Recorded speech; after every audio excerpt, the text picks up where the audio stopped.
Good morning, everyone. Back to Rome today. Back to Rome, which was beginning to emerge as the world's, or the ancient world's, greatest superpower.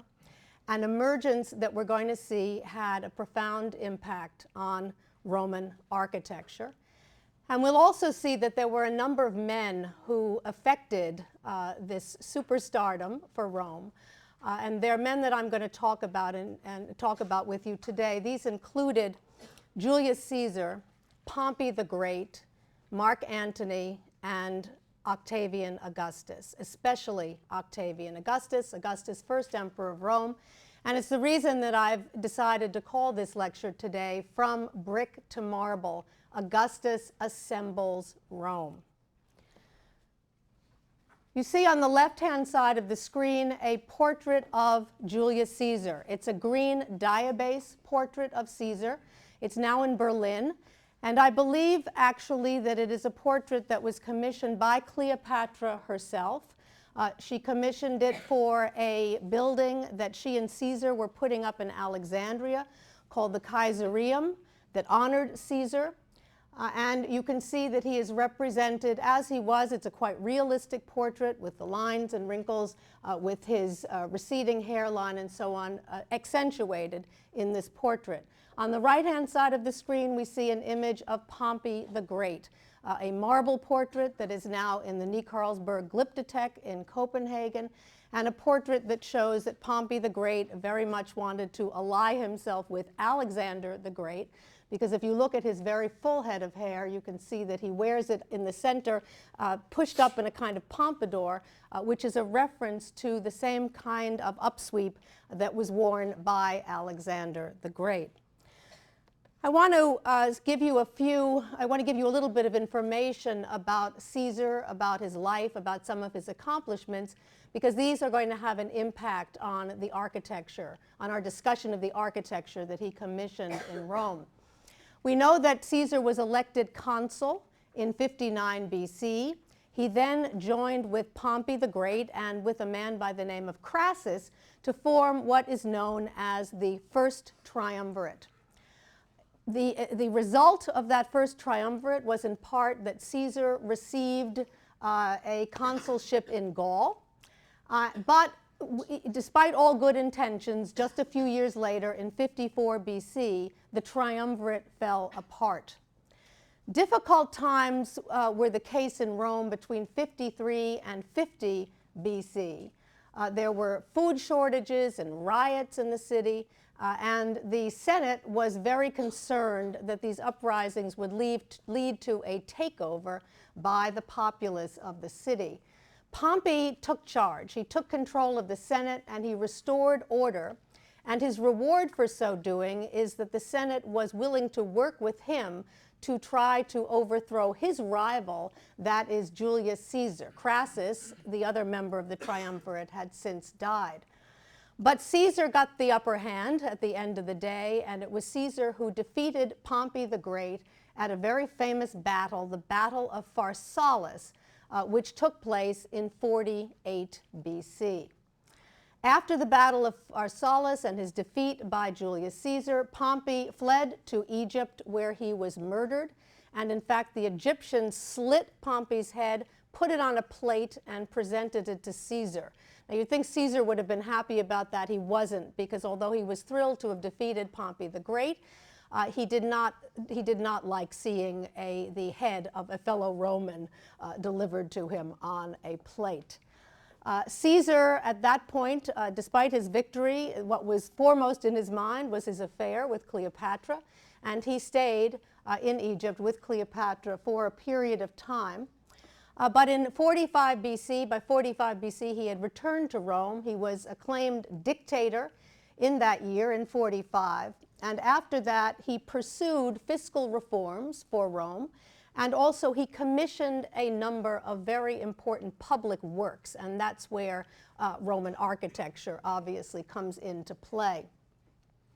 Despite the fact that he initiated those reforms and built buildings and built up the city in interesting ways, The aristocrats in Rome considered Caesar a tyrant. They considered him a tyrant because they felt that the influence of Cleopatra had rubbed off too much on him and his ambitions were too monarchical.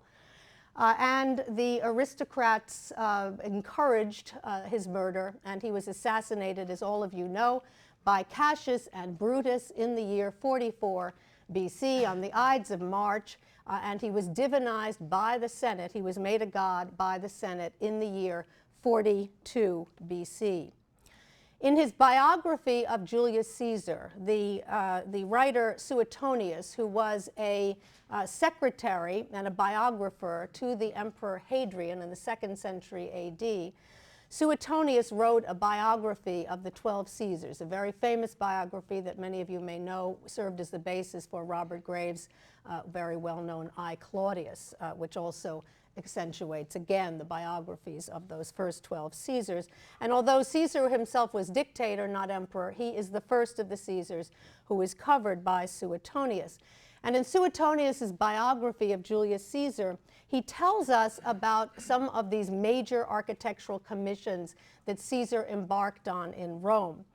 And it's interesting to read about these because we'll see that all of them seem to have been the best and the greatest. And I think one of the explanations for this is the time that Caesar spent in Alexandria, in Egypt, with Cleopatra. She wanted to show him the sights, and in fact they went on a very famous barge trip together down the Nile in which she showed him the pyramids and the sphinxes that were there to be seen, and he was extremely impressed by what he saw in Egypt and decided that one of the most important things that he could do, that he could contribute to posterity vis-a-vis Rome, was to make Rome into a city that was the equal of Alexandria, that had similar large-scale buildings and impressive monuments the way Alexandria did. So he came back to Rome. He undertook this major building project. And Suetonius tells us that he started to build a temple to Mars that Suetonius describes as the biggest in the world. Why? To compete with the buildings of Alexandria. A vast, not just a theater, a vast theater. Greek and Latin public libraries. We know, of course, that the greatest library in the ancient world at this particular time was the library at Alexandria. So he wanted libraries in Rome that could compete with the great library of Alexandria, and he was also particularly interested in engineering marvels. He began to build a highway from the Adriatic across the Apennines to the Tiber, and then most famously a canal cut through the Isthmus of Corinth. That was in large part achieved, and one can still see that canal if one visits Corinth in Greece today. So he had vast ambitions, but many of these ambitions were cut short by his assassination in 44 BC. He was not able to achieve architecturally all that he had hoped. One building that he was able to complete, or almost complete, was a forum in Rome. The Forum Iulium, I-U-L-I-U-M, which is after his family name, Iulius. The Forum Iulium, or as we usually call it, the Forum of Julius Caesar in Rome, was a building that he was able to begin in the year 52 BC, and then it was inaugurated in 46 BC, which is a couple of years before his assassination. It wasn't quite finished at the time of its inauguration, and it was left to Caesar's follower, Augustus, first emperor of Rome, to actually complete some of the details of the forum. But for all intents and purposes, it was done by 46. I show you a Google Earth aerial view of the Roman Forum. As you see it here, we've looked at this before. The Roman Forum, the Colosseum, just for you to get your bearings, the Circus Maximus, the Palatine Hill, the Capitoline Hill, the Victor Emmanuel Monument here, Mussolini's Via dei Fori Imperiali here, the so-called imperial fora, of which Augustus's forum, which we're also going to talk about today, is a part. The Forum of Caesar is very close to the Roman Forum. It's located just to the left here and above the wedding cake of Victor Emmanuel. You see it here, and you can barely make out the 3 columns that are still preserved from the temple that was located inside this forum. So you can see it was adjacent to, and in fact connected to, the Roman forum that lay over here.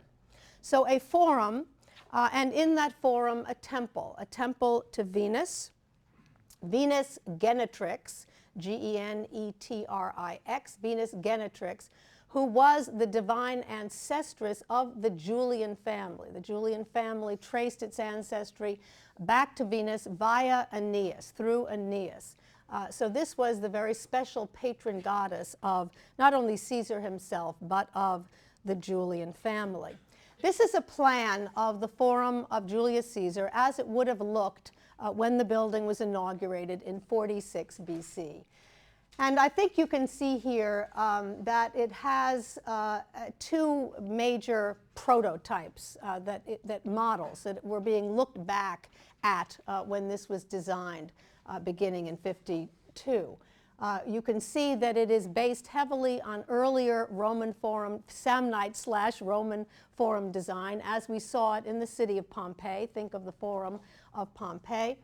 But it also was based in part on a building that we have not looked at and which no longer survives, but we have information about, and that is that Caesareum or Caesareum of Julius Caesar that he and Cleopatra put up in Alexandria.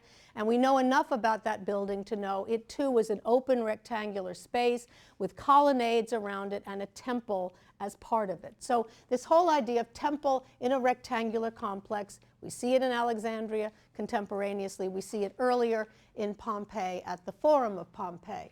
So a great open rectangular space, open to the sky, with colonnades on either side. You can see on this side there are some additional chambers, and based on what those look like in plan, I am sure you can tell me what they are. Does anyone know? Think back to what we saw in Pompeii that looked similar to this. What are these here? What? Storage, did you say? Or storage? Not exactly storage. Shops, tabernae. Remember the tabernae that we saw fronting the houses in Pompeii? These are a series of shops or tabernae opening off the left colonnade of the forum, and then on one of the short sides, pushed up against the back wall, in fact in this case almost projecting out of the forum to a certain extent, the temple of Venus Genetrix. We can see in plan, and it dominates the space in front of it, just as the Capitolium did at Pompeii.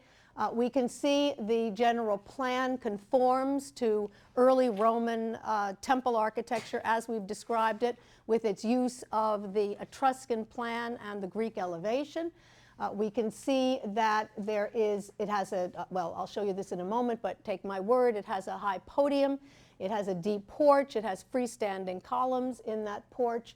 It has a facade orientation, although one idiosyncrasy of this particular temple is that the staircase is located not just on the front, but on the 2 sides, but only at the level of the podium. The staircase does not encircle the building as it would have in a Greek temple, but it goes beyond the front to the sides of the podium to allow access to it that way as well.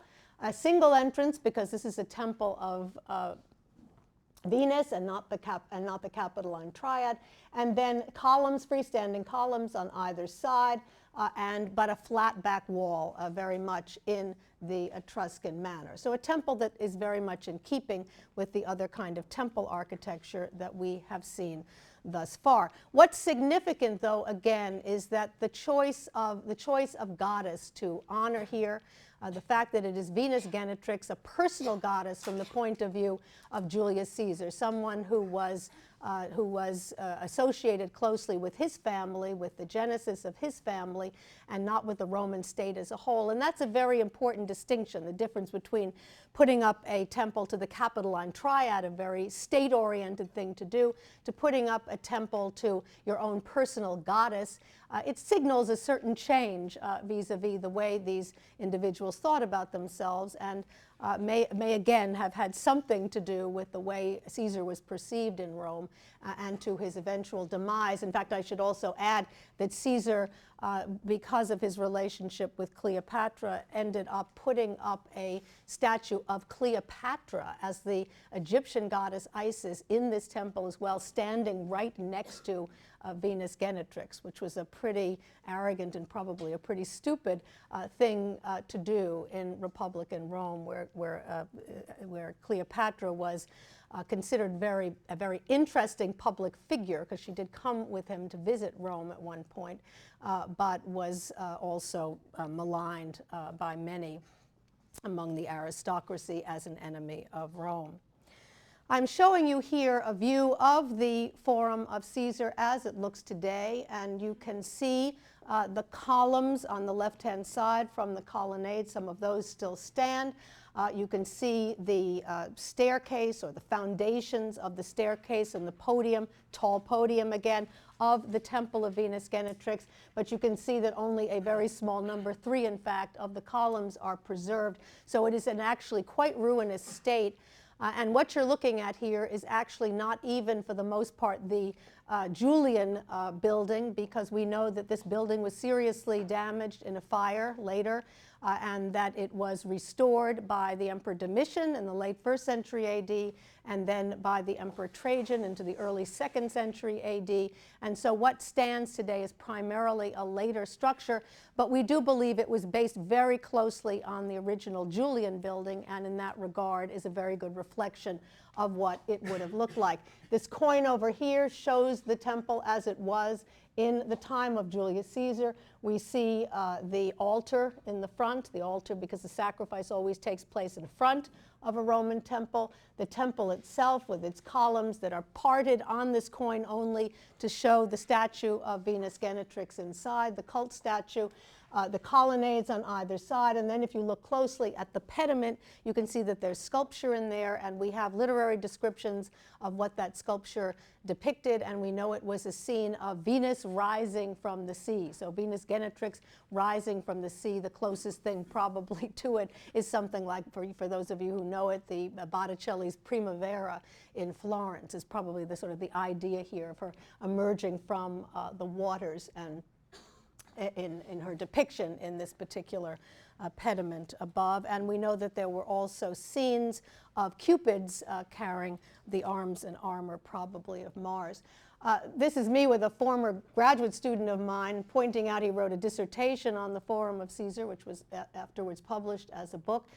But he's pointing out to me here some of the architectural detail that still survives, that one can see when one wanders through that forum today. And you can see the very deep drill work here, deep drill work that is actually not characteristic of the time of Julius Caesar, but rather of the time of Domitian and Trajan. So probably this decoration belongs to the later renovation of this particular structure.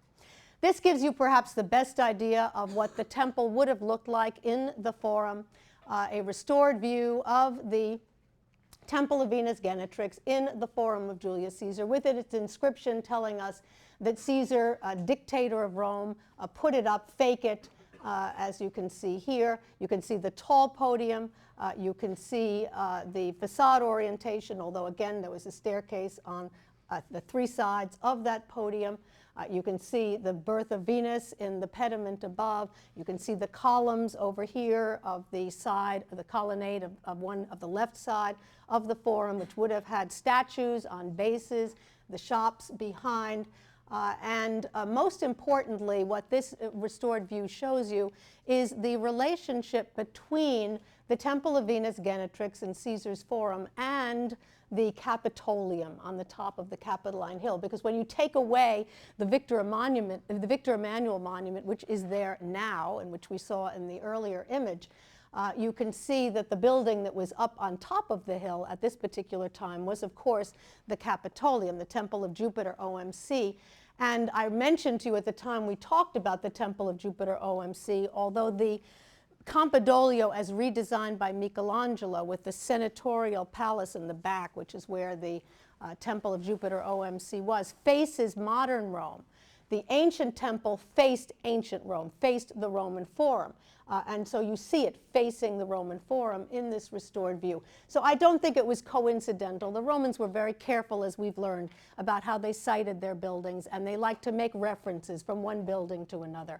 I don't think it is any coincidence that Caesar chose this site for his Temple of Venus so that anyone who gazed at it would also see out of the corner of their eye the temple of the Capitoline Triad on the Capitoline Hill, and that would only enhance Caesar's stature in the eyes of his contemporaries. You see now portraits of Mark Antony on the right-hand side of the screen, a black basalt portrait of Antony now in England, and a portrait of Rome's first emperor, Octavian Augustus, on the left-hand side of the screen, a fantastic bronze image of him that was part of an equestrian statue found in the North Sea near Greece. With regard to Antony and Octavian, after Caesar's assassination in 44 BC, it was Mark Antony who rose to power.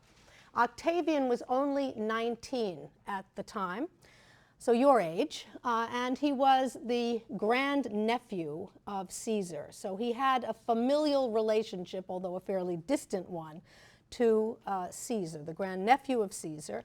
And this 19-year-old upstart tried to overthrow Mark Antony, and he was not successful. In the wise, if you can't beat them, join them way of thinking about life and the world, Octavian joined with Antony, with Mark Antony, and a man by the name of Lepidus to form what we know of as the Second Triumvirate, and that happened in the year 43 BC. Once they had formed the Second Triumvirate together, Octavian and Antony took all of their military forces, and each of them had a considerable amount, and they combined them with the objective of going after Cassius and Brutus. Cassius and Brutus, who you'll remember, had murdered Caesar. And they were successful at so doing. They beat and murdered Cassius and Brutus at the Battle of Philippi in the year 42 BC, a very important battle, the Battle of Philippi in 42 BC.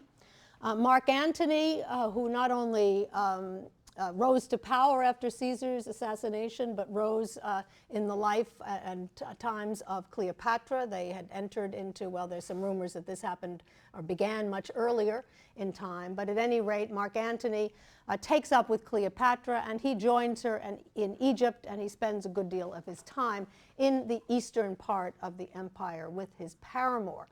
Octavian very smartly realized Antony is distracted.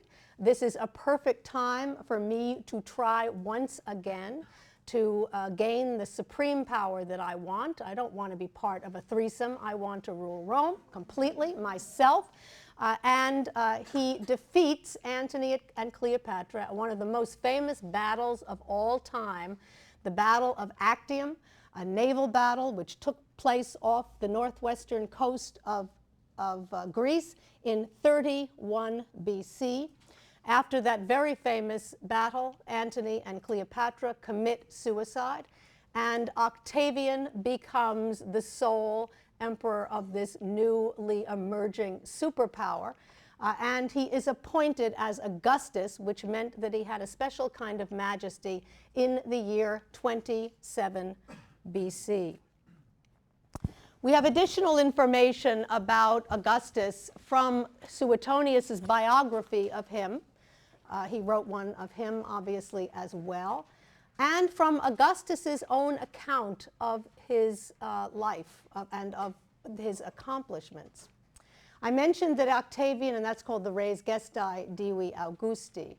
I mentioned that Octavian took the title of Augustus in 27 BC, and he was emperor of Rome for a very long time, from that year 27 until his death in AD 14 at the age of 76, which was a very ripe old age to live to at a time when most people, where women were dying in childbirth, that 10 to 20, and men were dying for the most part in their 30s. So 76 was a very old age indeed in ancient times, and it meant that Augustus was emperor of Rome for a very long period, as you can see. Now, at his death, Augustus deposited 3 documents besides his will with the Vestal Virgins in Rome, and these included instructions for his funeral, a kind of State of the Union address, what was the situation in Rome and in the empire at the time of his death or right before his death, and then most importantly for us, a resume of his acts, a resume of all of his accomplishments during his lifetime, which were meant to be carved on 2 bronze plaques that were to be set up in front of his tomb in Rome. These are the famous Res Gestae Divi Augusti, and that means the list of things accomplished of the divine Augustus, because Augustus, like Caesar before him, was made a god, was transformed into a god at his death. And this lists all of his accomplishments at home and abroad, the battles that he won, the cities that he formed. But most important for us, it lists dozens and dozens of building projects. For example, it lists 82 temples that he either restored or built in Rome itself. So it gives you some sense of the magnitude of this man's building objectives, and is very important to us as a compendium of what he does. Some of these buildings still survive, some of them don't, but this is a very informative list indeed, and it shows us that to Augustus, as to Caesar before him, the building of buildings was extremely important. The making of buildings not only to remake Rome in the, as a great city of the ancient world, but also to leave something for posterity. And of course, both of them were successful in both of those objectives. Very important for us today is also the words of Suetonius. Suetonius tells us that Augustus bragged that he, and I quote, found Rome a city of brick and left Rome a city of marble. A city of brick meaning that brick tile that we saw in Pompeii. He found a Rome that was built out of that same kind of brick tile that we saw at Pompeii, but he wanted to transform. He left the city of Rome a city of marble, and that's exactly the major thrust of today's lecture. Augustus builds Rome. Augustus builds Rome as a marble city in the model of ancient Greece, in the model of Athens, in the Greek part of the world. It's a rhetorical exaggeration, but we're going to see from the 2 Augustan buildings that I show you today that it wasn't far off the mark, that he really did create a city of marble on the Tiber, and he left for posterity that Greek marble temple, a Hellenized, a Greek marble city, a Hellenized city that builds on the Hellenization of Roman architecture that we've already talked about. What made Augustus's boast possible was the fact, for the first time in its history, a high-quality marble was available to Rome in close proximity, that is, marble from Italy itself, as opposed to imported marbles. We've seen up to this point that the Romans wanted to build marble buildings, that they created faux marble walls, the first style at Pompeii, for example, and also in Rome, that they created temples out with columns and superstructures that were made out of tufa or travertine, and then they stuccoed those over white to make them look like marble, even though they were not marble.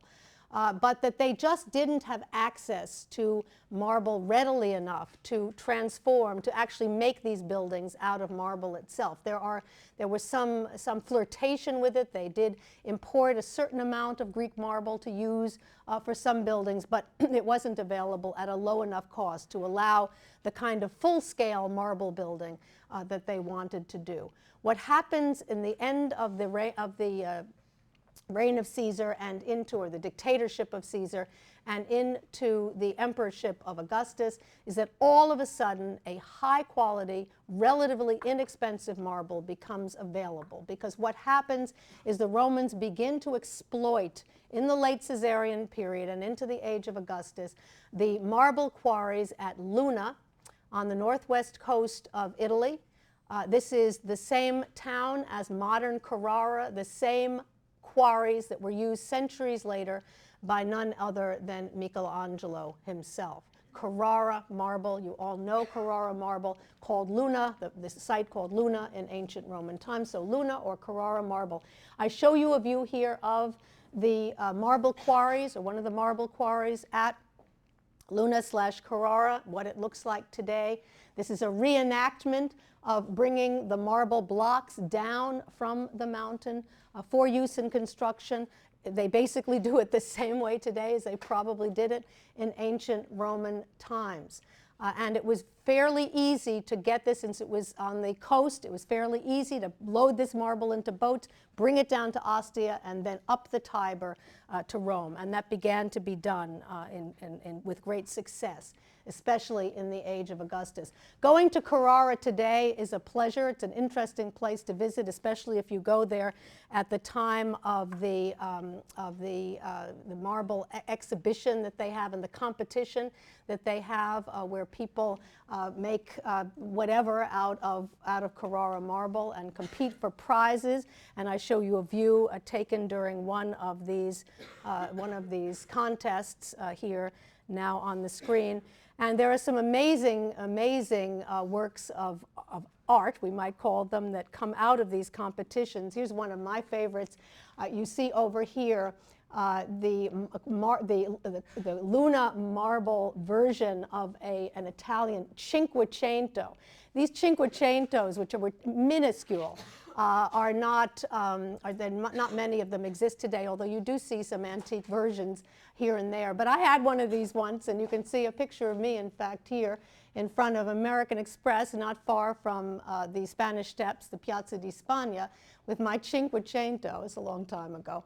But you can see how small it is. I'm actually standing on the front passenger side and popping up through the sunroof. But use my size there, and I'm about 5'7", compared to the car. It gives you some sense of how small these cars were today. So the Italians have been very good about this sort of thing for some time, and continue, as you well know, to drive, for the most part, small cars through the city. And another one of my favorite entries into the competition are these Luna marble decapitated heads of Juan and Evita Perón that were put forward in one of these competitions some years ago.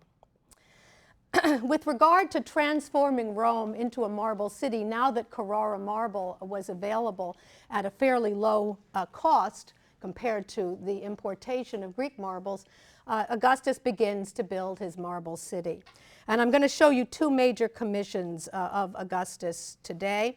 The first of these is the Forum of Augustus in Rome, a forum, or the Forum Augustum in Rome, that was very much in Augustus's mind from the beginning of his rise to power. In fact, it's Suetonius who tells us that the reason that Augustus built a forum in Rome was because even though there were already two forums in Rome, that includes the Roman Forum and the Forum of Julius Caesar, even though those two existed and were both being used, that the population, Suetonius tells us, the population was growing by leaps and bounds, as were the need to try judicial cases, and that the spaces in the forums of the Roman Forum and in the Forum of Julius Caesar did not allow for the needs of the populace or for the needs of these judicial cases, and that they needed to build another forum. Well, that's a good story, but the likelihood is it had pretty much nothing to do with that. It may have had something to do with that, but not a lot to do with that, because Augustus had ulterior motives. Augustus, it was at the Battle of Philippi, that battle of 42 BC, when Mark Antony and Octavian joined forces to defeat the assassins of Julius Caesar. It was right before that battle that Augustus vowed that if he won, if he were successful, that he would build a temple to Mars the Avenger, Mars Ultor, U-L-T-O-R, Mars Ultor, Mars the Avenger, in gratitude for helping him avenge the death of Julius Caesar, the murder of Julius Caesar, the assassination of Julius Caesar. And so when he was successful, he said, I will build that temple, and that temple needed an environment. As we've seen, Romans often built temples inside complexes, whether it was sanctuaries or forums, and so he had a good excuse to build a major forum in Rome as a domicile for the temple of Mars Ultor. He didn't get around to it for a while. Again, the Battle of Philippi 42, but he had a lot of other things to contend with, namely Mark Antony and Cleopatra. It wasn't until after the Battle of Actium, when he got rid of the two of them, that he had time to build this temple to Mars Ultor, and we see it beginning to go up in 28 BC, so considerably later than the original battle, 28 BC, and it was dedicated in Rome on a very important date, the date of 2 BC, excuse me, of 2 BC. So begun in 28 BC and dedicated in 2 BC, and that's the date that I've given you on the monument list, the dedication of the Temple of Mars Ultor and the Forum of Augustus in 2 BC. We see its plan here.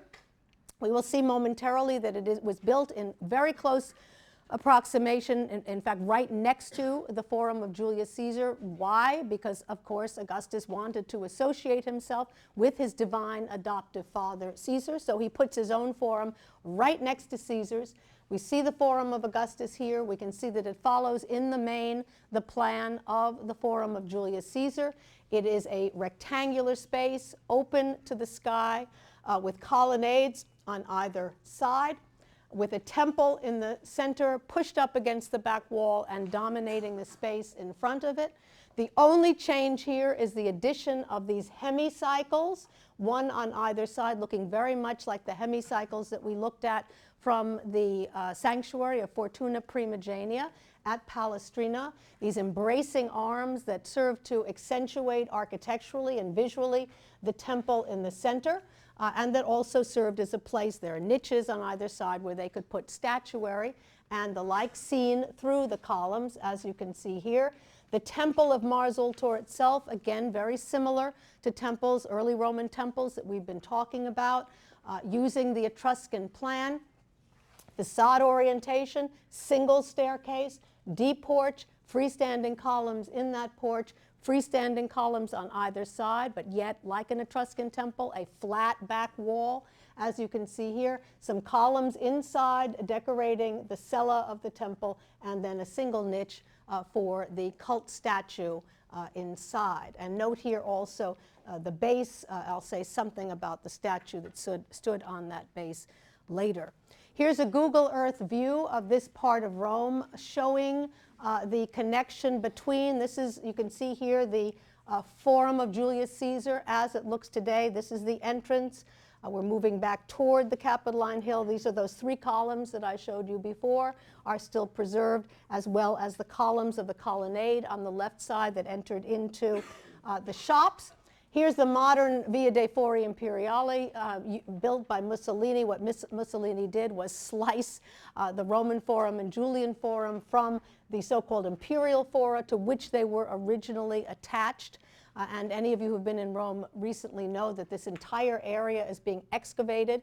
The plan is, the street is still there now, but the plan is eventually, we'll see whether this really happens because it could be a traffic nightmare, but the plan is to take that Mussolini street down eventually and reunite all of these forums in some great archaeological park someday. It would be exciting if that were to happen. So the modern street, but initially the Forum of Caesar would have stood exactly next to the Forum of Augustus. We see that here, and if you look carefully, you can see the remains of the Temple of Mars Ultor, as well as a precinct wall that is preserved. It was a 115-foot precinct wall protecting the forum from just the area we were talking about before, that question about housing for the well-to-do and the less well-to-do in ancient Rome, protecting the Forum from the so-called Subura, S-U-B-U-R-A, which was that area of Rome in which all of those rickety wooden tenement houses were located and which were constantly going up in fires, to protect the temple, because marble can burn, to protect the temple of Mars Ultor from all of that stuff that was back there in the Subura. Here's another view from Google Earth taken from the other side, showing the remains of the temple of Mars Ultor pushed up against the back wall, and then that precinct wall that is very well preserved, snaking its way around, dividing the Forum proper, the sacred space, from the residential area called the Subura that was behind. Here's a view of the precinct wall as it looks from the outside of the Forum today. There are some additions that were made in later times, medieval-looking windows and the like. But for the most part, it's preserved as it was. You can see we're dealing with ashlar blocks made out of peperino stone, P-E-P-E-R-I-N-O. We've talked about peperino before. It's a form of tufa, a stone that was used here with ashlar blocks for the encircling precinct wall. You can see the coloration of those peperino blocks, grayish-brownish color here.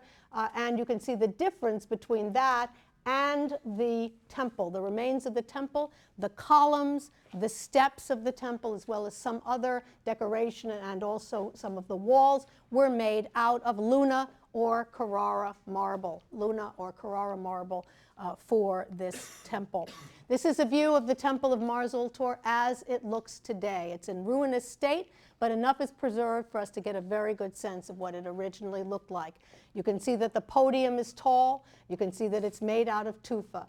You can see that the steps are sheathed in Carrara marble, brought from those quarries that we discussed before. You can see that the columns were also made out of solid Carrara marble. We see that here. We see a wall in Carrara marble, and we see the distinction between that and the peperino walls.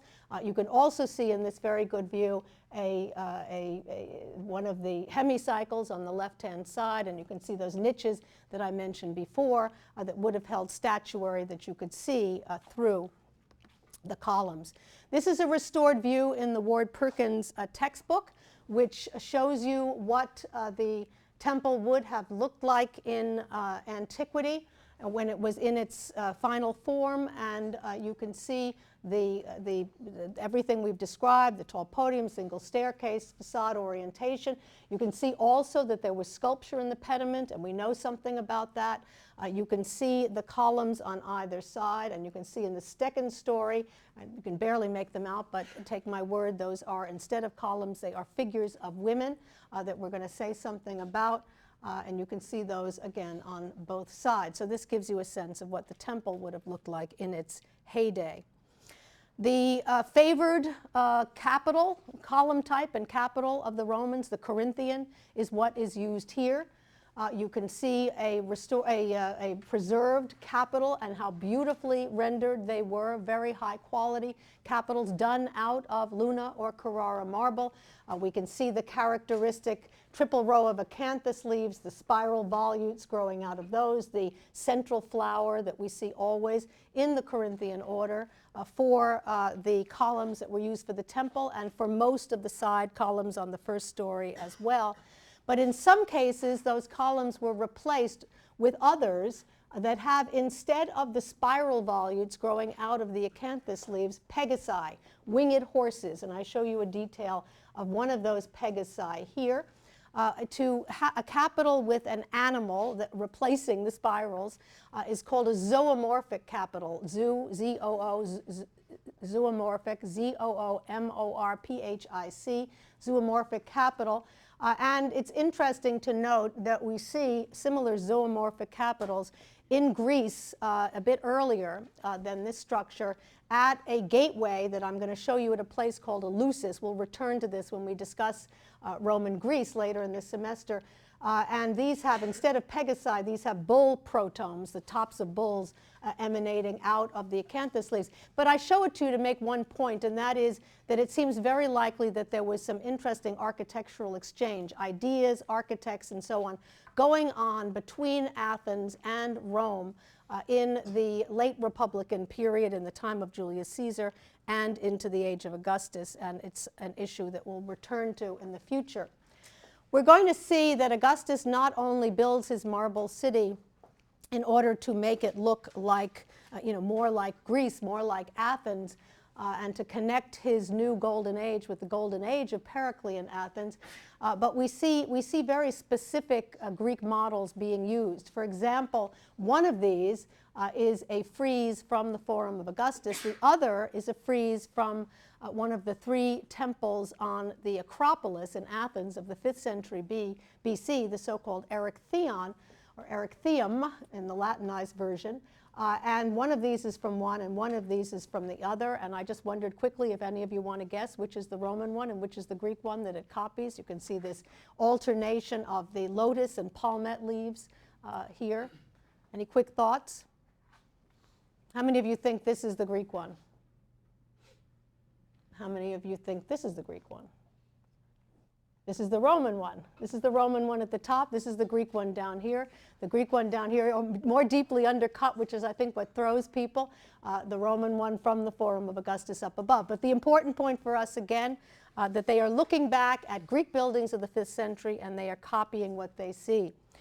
We see here a model of the Forum of Augustus with the Temple of Mars Ultor inside that forum with the embracing exedrae or hemicycles on either side. You can see that the exterior of the structure was quite plain, just in the way that a domus italica outside was plain, and it was only when you got inside that you got a real sense of the glory of the architecture. So I think you can see well here. And most interesting for us, I mentioned that these columns of the temple were Corinthian. The columns on the first story over here were Corinthian. But in the second story, on the left and right sides of the forum, the columns are replaced by figures of women, by figures of maidens. And I show you two of them are well preserved. I show them to you here. These figures of maidens that replace the columns, that support the capitals on top of their heads, and they flank this shield in the center with the depiction of a male head. This is the god Jupiter, a certain guise of the god Jupiter, Jupiter Ammon, as you can see him here. And we have information that tells us that Alexander the Great used to place shields in the Parthenon in Athens and elsewhere after great military victories, and it is possible that that sort of thing is being referred to here because we know Augustus, like Pompey before him, had a thing for Alexander and liked to associate himself with Alexander. But most important for us is the fact that these maidens have clear precedence in the Greek world. The famous Porch of the Maidens on the Athenian Acropolis, 5th century BC, the Erechtheion, again, E-R-E-C-H-T-E-I-O-N in the Greek version, the Erechtheion of Athens, 5th century BC, same set of maidens. We know that these had fallen into disrepair in the age of Augustus. Augustus visited Athens 3 times. He did not like seeing these in disrepair, and in fact he had his own architects replace one of them with a Roman copy. And while they were doing that, they made plaster casts of these maidens. They brought those plaster casts back to Rome, and then in reduced scale they duplicated them for the Forum of Augustus in Rome. So appropriations from Greece, appropriations in part because Augustus liked them, but also I don't think there's any question that he was trying to draw a relationship between himself, his new golden age, and the golden age of Periclean Athens. We also have evidence for what the pediment, the sculpture in the pediment looked like, and I want to turn to that now. This is a relief that dates to a slightly later period. that purports to represent the pediment of the temple of Mars Ultor. And I show it to you here, and we can tell from this exactly what the sculptural display was all about in the pediment of this temple. We see here in the center, not surprisingly, Mars Ultor himself. Mars Ultor depicted with a bare chest. Next to him, to his left, to his right, excuse me, to our left, we see a figure of a woman. This is Venus, and Venus, as you can see, has something on her left shoulder. It is a Cupid. So Venus with Cupid. Venus, the consort of Mars. And then over here, a personification that we believe depicts Fortuna. Fortuna, the goddess of fortune, who brought fortune to Augustus in his battle. And then over here, a seated figure of Roma with her arms and armor. Keep this figure in your mind, because I'm going to show you another seated Roma very soon. And then over here, a reclining figure of the Tiber River, the river on which Rome was built. Over here, a seated figure we believe is Romulus, the founder of Rome on the Palatine Hill. And over here, a reclining personification of the Palatine. So most important that the building honored, of course, Mars Ultor, and that Mars Ultor was depicted in the pediment. There was also a cult statue inside the Temple of Mars, and we believe we know what that looked like as well, because we believe we have a copy of it in a relief from Algiers that is still preserved, that depicts Mars in the center. This Mars Ultor again, this time the warlike Mars Ultor, because you can see he's wearing his breastplate and his helmet. His consort Venus is once again by his side. Venus is leaning on a pedestal. She's very seductive. Her drapery is falling off her shoulder, as you can see, as she looks toward Mars. And then Cupid down here offering her a sword in a sheath, probably Mars's own sword. And then over here, a figure that's very controversial, a youthful-looking figure with a bare chest, and you can see a full cap of hair. And we think that he is actually the divinized Julius Caesar, very Botoxed compared to what he's rejuvenated, compared to what he looked like in that green diabase portrait that I showed you before. A very youthful divine Caesar, which shows you what happens to people in Roman times when they were divinized. They were able to shed a fair number of years and were depicted in much younger versions in their divinized state. So this probably a reflection, as you can see, the figures stand on bases, and figures that stand on bases in Roman relief sculpture are usually meant to be statues, and we believe that this is, again, a rendition of what that triple set of statues would have looked like inside the temple. To return to the plan quickly, just to make the point that the sculptural program, we're concerned here primarily with architecture, but the sculptural program was very complicated but very interesting, and the figures were very carefully aligned with one another to get the message across. So as you looked at the temple, you would have seen Mars Ultor in the center of the pediment. If you were allowed to walk into the temple, which usually only the priests could do, you would see the cult statue with Mars Ultor in the center there. There was an equestrian statue that was put up of Augustus in 2 BC when he was given the title Pater Patriae, the father of his country. And then all along the colonnades, there would have been statuary, including an image of Aeneas on this side, Romulus on this side, and the so-called Summi Viri, the great men of Rome, both Augustus's colleagues and also his rivals, in their portraits on either side, a kind of giant picture gallery, a giant portrait gallery of Rome, of the great men of Rome, of the greatest men of Rome, namely Augustus himself, and of his ancestry, both divine and mythological, via Aeneas and also Venus. The second marble building that I want to show you today is the famous altar of Augustan peace, the Ara Pacis Augustae, which is one of, if not my most favorite building and monument in Rome, and one that I've had a personal obsession with my entire scholarly life. I've written a lot on this monument and have a lot of thoughts which have changed significantly over the years about this very important structure. We know about it. Augustus tells us about the altar of Augustan peace himself in his Res Gestae. He tells us on his return, and I'm quoting Augustus here from the RG, on his return to Rome from Spain and Gaul, he had gone to Spain and Gaul, which were the western part of the empire, in order to make some diplomatic treaties. On my return to Rome from Spain and Gaul, after successfully restoring law and order to the provinces, the Senate decided, and this happened in 13 BC, to consecrate the Ara Pacis Augustae on the Campus Martius, the so-called Field of Mars, an area of Rome, in honor of my return, at which officials, priests, and Vestal virgins should offer an annual sacrifice. We believe that the monument being referred to here is the one that you see now before you, the Ara Pacis Augustae, made entirely of Luna or Carrara marble, solid Luna or Carrara marble, and even more of a marble building in a sense than the temple and forum that we've looked at thus far.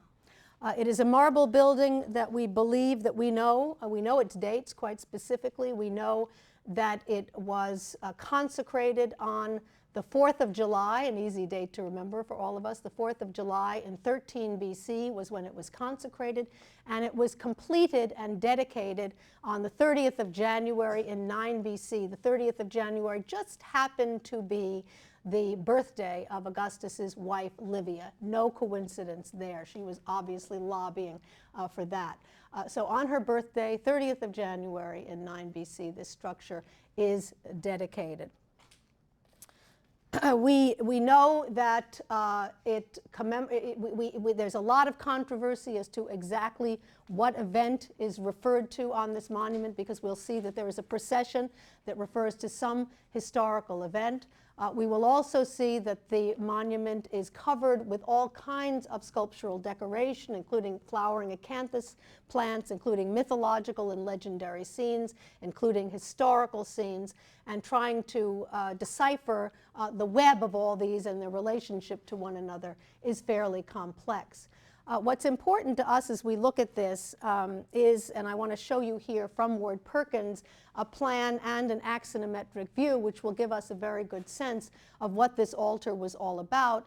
We can see that the altar proper was located in the center of the structure. It's a kind of U-shaped altar, which goes back to Greek precedents, the most famous U-shaped altar of the Hellenistic period. Some of you may know it, the altar of Zeus at Pergamon, the great altar of Zeus at Pergamon, which you see in the uppermost part now in Berlin. But these U-shaped altars were used in Greece, and you can see that same U-shaped form here used for the altar. The altar proper, where the sacrifice was actually made, is located inside this precinct, which is open to the sky, and most importantly has double doors, a doorway on the eastern side of the monument and a doorway on the western side of the monument. Even though there are two doors, you note that there is only a single staircase on the western side. So the Romans, despite the fact that they've given it a dual focus by putting two doors, they still give it a single focus by a single staircase. So the facadism of Roman architecture reigns supreme, as you can see here. The fact that there were double doorways, very significant, and we've tried to sort out why that might be. There are two possible precedents or two possible references that are being made here. One to a Greek altar, a Greek 5th century BC altar, which shouldn't surprise us since we've seen that Augustus is looking back at the 5th century BC in Greece and mining it for architectural ideas and associations. We see here what is is a restored view of the altar of the 12 gods, or the altar of pity, that was located in the Greek marketplace in Athens, the Athenian Agora, the marketplace in Athens, 5th century BC. You can see that it consisted of an altar in the center with a precinct wall with double doorways, one on either side here, and with relief sculpture. So it looks like that might well be an important model. Again, and not surprisingly, since it dates to the 5th century. But also important, and I show you an image of it on a Roman coin here, is the so-called Shrine of Janus, the two-headed god, Janus, the Shrine of Janus, which we know was located in the Roman Forum. And tradition had it that when the doors, because it had double doors, one had two sides because he was a two-headed god. So two sides, both with doors, both with double doors. and that when those double doors were closed, it signaled that peace reigned throughout the empire. And we know in the Res Gestae, Augustus tells us that he closed the doors of the shrine of Janus, he brags, 3 times during his reign. So it is very likely that the double doors on the shrine of Janus are referred to, not surprisingly, in an altar that was put up to peace, to the peace that Augustus brought to Rome through his various military victories and also through his diplomatic conquests, or his diplomatic treaties like the one that he signed in Spain and Gaul. I want to take you quickly through the monument, and keep in mind always that it's made out of Luna or Carrara marble, to show you some of the, this is not a course in sculpture, so I'm not going to go into the sculpture in any detail, but I want you to be aware of it because some of the motifs are important in our understanding also of architecture. We see here 2 views of the altar. You see these winged lion griffins that are very popular motifs in the Augustan period, as well as the spiraling acanthus plant that was also popular in Augustan times. A figural frieze that represents the Vestal Virgins that were referred to as those who are to which offerings are the sacrifice is taking place in part in honor of them. But we see here a sacrifice itself where the animal victims are being brought in for slaughter. We also see, if we look at, we're now inside the monument, we've looked at the altar proper. If we look at the precinct wall, the inside of the precinct wall, we see that is very well preserved. And we see it is zoned, essentially two zones with slats, all done in Carrara marble, slats down below that look like either a wooden wall or perhaps a fence of some sort. Then above, also depicted in Carrara marble, these great garlanded swags that you see hanging from pilasters, but also from the skulls of bulls. I'll show you a detail in a moment where you'll see those skulls better. The skulls of the bulls that have been sacrificed on this altar. And then above the swags, you can see these libation dishes. And what has been speculated, and I think it's ingenious on the part of the scholars who first came up with this, that what they think is being represented here is actually a copy or a rendition of the wooden, the temporary wooden altar that would have stood on this site. Because remember, they're consecrating it already in 13 BC, but the structure itself isn't built until 9, and they have to keep offering this annual sacrifice, so they have to offer it somewhere. So the suggestion is they made a makeshift wooden altar that looked like this, with actual wooden slats, wooden poles, real garlands, and so on, and that what they've done on the altar is to create a rendition of that on the interior precinct wall of the Ara Pacis. A detail of these garlands, here you can see the bull skulls or bucrania extremely well, and I thought you'd be interested to see, and perhaps not surprised, that we can see very close renditions of this also in painting of the time. This painting on the left comes from the house of Livia in Rome. We didn't look at it. We looked at the villa of Livia at Prima Porta, and we looked at Augustus's house, but when we did that, I told you Livia had her own house across the street from Augustus's, and this painting is from that. It's clearly a second style wall, residual first style, done in paint, projecting columns, garlands hanging from those columns, garlands interlaced with ribbons, just as you see here. And when this was painted, which it was in antiquity, it would have looked very similar to what you see on the other side of the screen. So interesting interrelationships between decoration in sculpture and architecture and decoration in paint. The axonometric view again shows you, here's that inner precinct that we've just described, that the outside had a series of panels, square panels, 4 of them on the short sides, and then on the front sides where the doors are, flanking the doors, and then on the other sides, the north and south, a frieze. And I show you a detail of that frieze, a frieze the subject matter of which is somewhat controversial. I'm not going to go into that here today. Suffice it to say, though, that Augustus, senators, magistrates, members of the priesthood, members of the imperial family, all take part in these processions that are located on the north and south. Those processions rest on these acanthus plants down below, which when you think of it has absolutely nothing to do with reality, because how could a procession of human figures be supported by acanthus plants below? Impossible. And yet it is, some of that fantasy thinking that we saw in third style Roman painting, and I remind you of a detail of Garden Room Q over here where we saw some of that fanciful third style painting seems to come into play here. In fact, the delicate acanthus leaves absolutely beautifully rendered in the Ara Pacis. You see the same sort of thing in the black background of the Garden Room Q. So again, interesting correspondences between painting and architectural decoration. The frieze on the south side has a portrait of Augustus himself. You can see him here veiled, taking part in this procession, as well as members of the imperial family, including children. Here's a little boy in a toga, and here's a little boy who's very controversial in some kind of a foreign costume. And I mentioned that I've written a lot on this, and in my most recent article on this subject, I talk in particular about these children in foreign dress as possibly children who were were what we call pledges of empire or hostage guests that were children of very important rulers of other parts of the world who were brought to Rome to live with the emperor in his house, in the palace, to be trained with the objective of eventually sending them back to their native lands to serve as rulers. It was Augustus's way of creating a kind of hegemonic empire that he controlled by getting all of these people on his side and then placing those friends of Rome into important positions around the world. And I think that's referred to in these scenes. Again, I'm not going to go in any detail into the mythological scenes, but they are scenes like Roma seated on a pile of arms and armor, just as we saw her in the pediment of the Temple of Mars Ultor.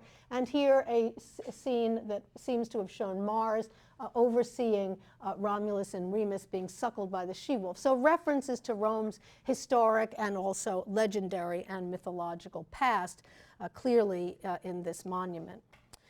Perhaps most interesting to all of us from the point of view of architecture is the original location of this monument in relationship to Augustus's tomb, and also what has been happening there in recent years under the direction of the famous American architect Richard Meier.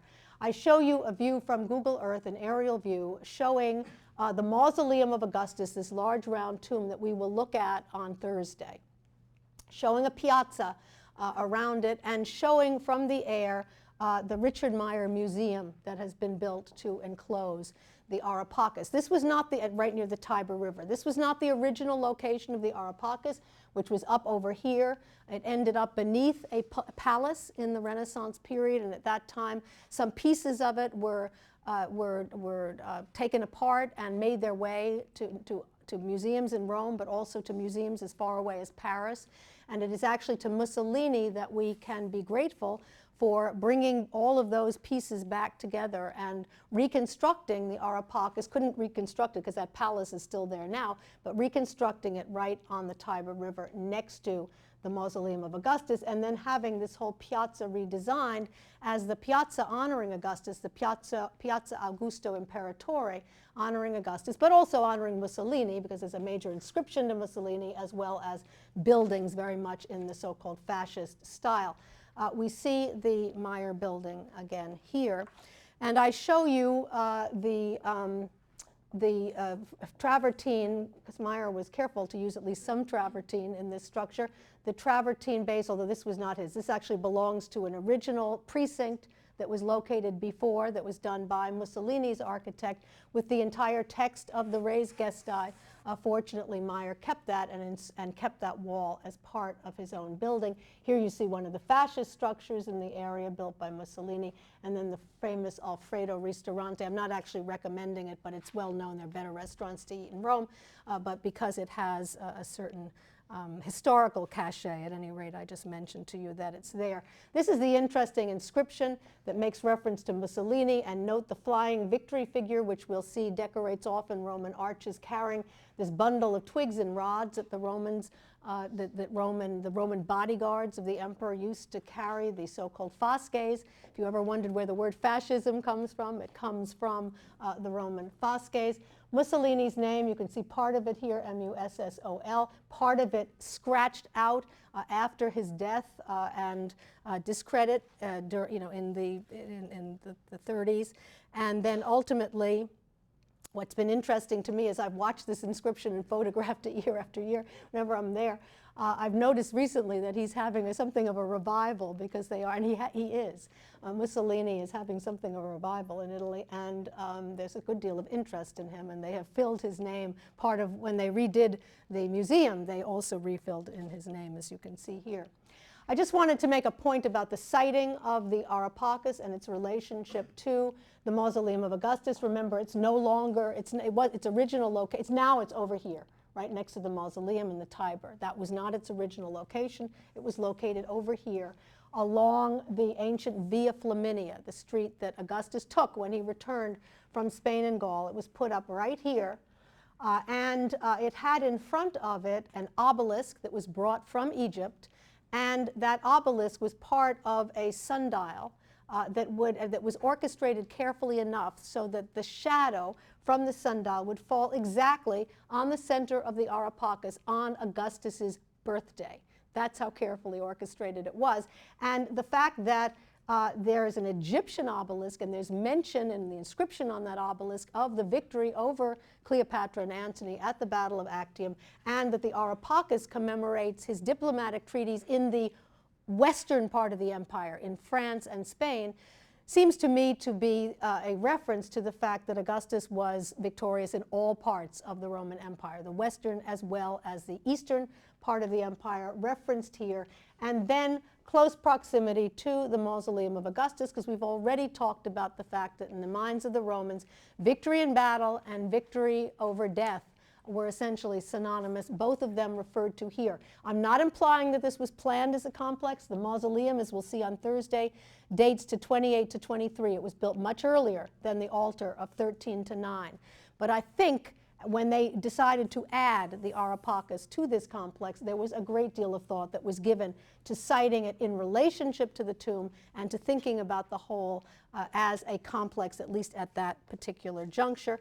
And I show you two more restored views where you can see the obelisk and the way in which it served as a sundial, cast a shadow toward the Ara Pacis, and then even though this is a little bit out of focus, the relationship of the very large tomb to the obelisk and ultimately to the Ara Pacis. So an area that was not planned as a complex but grew into one.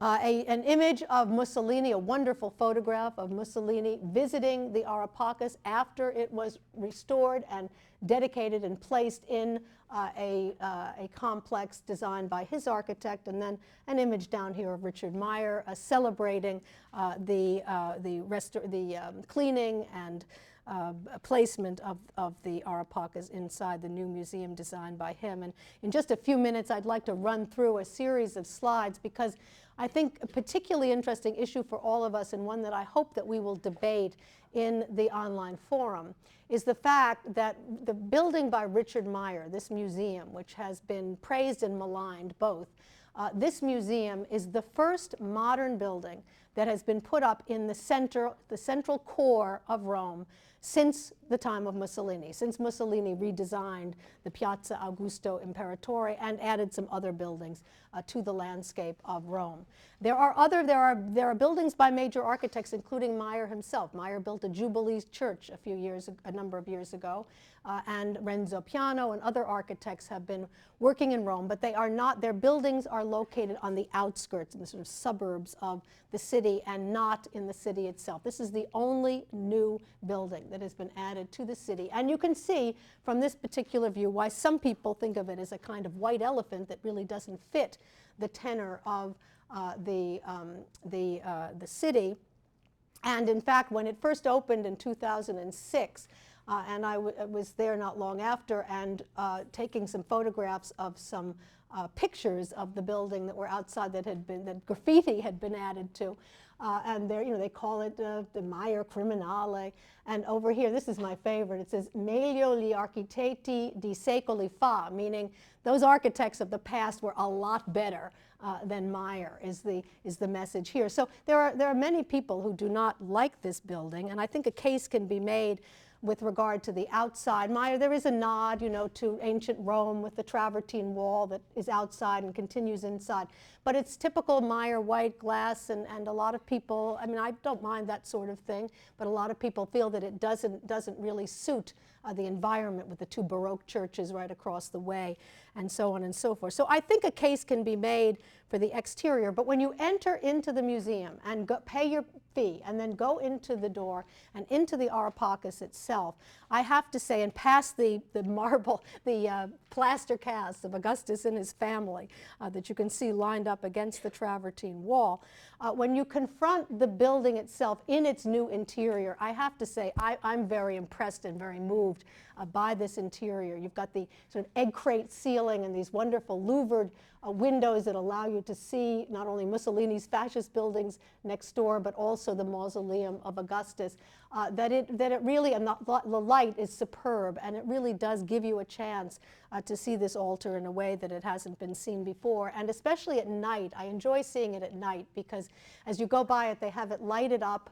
As you drive by, one of the greatest things to do in Rome, by the way, is late at night when all the traffic has died down, either by car or Vespa or whatever, just get around the city, go from one part of the city to another, which you can zip around late at night, and driving along Lungotevere, the street along the Tiber River, and seeing the altar, the Ara Pacis Augustae, lighted up inside the new Meier Museum like a jewel in a jewel box. I can't help but think Augustus is smiling somewhere to think that everything he did to try to preserve his memory for posterity has been done and has been helped to a great extent by the great American architect Richard Meier. Thank you.